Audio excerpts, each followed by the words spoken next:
Have you heard about the impact studies being done on the proposed Sixers arena? Turns out they're not as independent as promised, and they're not what Philadelphians asked for. Instead of quality, independent analysis of 76Place, Philly is getting a biased study focused more on justifying the arena than analyzing it. Bankrolled by the Sixers and executed by consultants with a track record of providing faulty data. First and foremost, the economic study is biased towards advancing the arena and helping developers negotiate. That's not analysis, it's bargaining.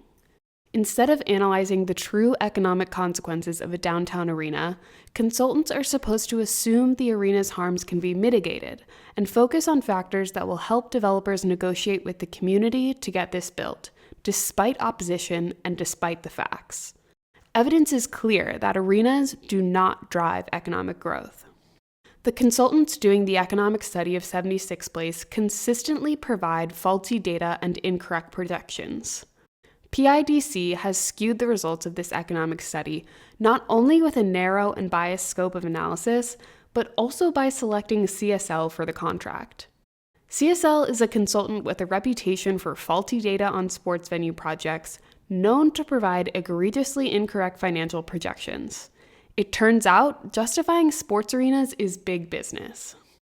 In fact, it's bigger than just CSL. After CSL's wildly rosy and wildly inaccurate projections, CSL's parent company, Legends Hospitality Holding Company, gets to sell seating, naming rights, and sponsorships for these very venues. CSL provided wrong numbers to Philly before, back in 2003, with a study that rationalized expanding the convention center by projecting increased hotel stays. Their numbers were off by 82%.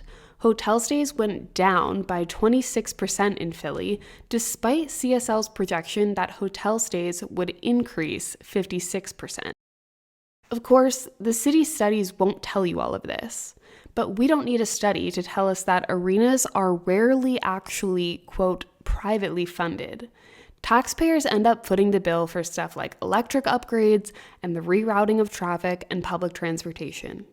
We don't need a study to tell us that 76Place wants your tax dollars, because developers already did.